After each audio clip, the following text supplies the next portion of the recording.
కోట్లు ఇచ్చి తల్లి రుణం తీర్చుకోవడానికి వచ్చిన తన కొడుకుని తల్లి ఒక రాత్రి తన పక్కన చిన్నపిల్లాడిలా పనుకోమంది.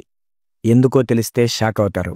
రాజు అనే అబ్బాయి చాలా కష్టపడి చిన్న వయసులోనే ఒక బిజినెస్ పెట్టి ఆ బిజినెస్ సక్సెస్ అవడంతో కోట్ల రూపాయలు సంపాదించాడు. ఆ డబ్బుతో తన కన్నతల్లి రుణం తీర్చుకోవాలని చెప్పి ₹1,00,00,000, 7 వారాలకు సరిపడా బంగారు నగలు, పట్టుచీరలు ఇలా అన్ని వస్తువులు ఇచ్చి, ఇదిగో అమ్మా, నీకు కావలసినవన్నీ కొన్నాను, నువ్వు వీటిని తీసుకుంటే నేను నీ రుణం తీర్చుకున్నవాడిని అవుతానని చెప్పాడు. దానికి వాళ్ళమ్మ చిన్న నవ్వు నవ్వి నాకు ఇవేం వద్దురా అని చెప్పి అక్కడి నుండి వెళ్ళిపోయింది. అయినా కొడుకు ఏమాత్రం వినలేదు. రోజు అదే మాటతో తల్లిని విసిగించాడు. చివరికి అతను పట్టుదల చూడలేక ఆ తల్లి ఒక వింతైన షరతు పెట్టింది. సరే నాయనా, నువ్వు నా రుణం తీర్చుకునేంత పట్టుదలగా ఉన్నావు కాబట్టి నేను అడిగింది చెయ్యి.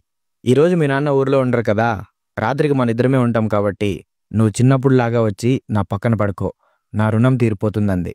తల్లి కోరిక వింతగా అనిపించిన ఇంత చిన్న పనితో తన రుణం తీరిపోతుందంటే చాలని రాజు వెంటనే ఒప్పుకున్నాడు. ఆ రాత్రి తల్లి పక్కన పడుకున్నాడు. గాఢ నిద్ర పట్టే సమయంలో తల్లి మెల్లగా లేపింది. నాయనా, దాహంగా ఉందిరా, నీళ్ళిస్తావా అంది. రాజు ప్రేమగా లేచి నీళ్ళిచ్చాడు. ఆ తల్లి ఒక గుక్క తాగి మిగిలిన నీటిని చేయిజారినట్టు బెడ్ మీద ఒలకబోసింది. రాజు కాస్త విసుక్కున్నా సర్దుకొని పడుకున్నాడు. అర్ధరాత్రి దాటాక తల్లి మళ్ళీ లేపింది. కన్నా, మళ్ళీ దాహం వేస్తుంది అంది. ఈసారి రాజు కోపం వచ్చింది.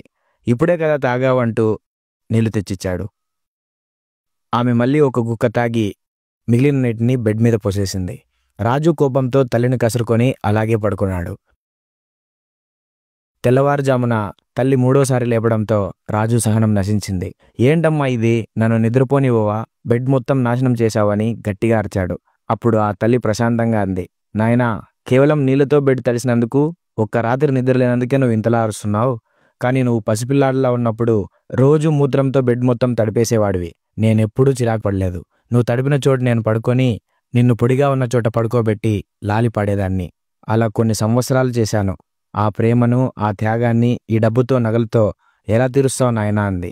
ఆ మాటలతో రాజు గుండెల్లో బాణాలు గుచ్చుకున్నాయి. తన తప్పు తెలుసుకొని తల్లి పాదాల మీద పడి వెక్కి వెక్కి ఏడ్చాడు. క్షమించమ్మా, తల్లి రుణం తీర్చడం ఈ సృష్టిలో అసాధ్యమని తెలిసిందని వేడుకున్నాడు.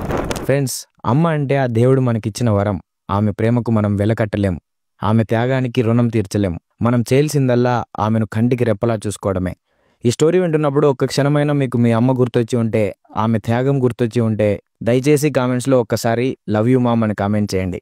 ఈ కథ మీ మనసును తాకితే ఈ వీడియోని తప్పకుండా లైక్ చేసి మీ ఫ్యామిలీ అండ్ ఫ్రెండ్స్ కూడా షేర్ చేయండి. Thank you so much.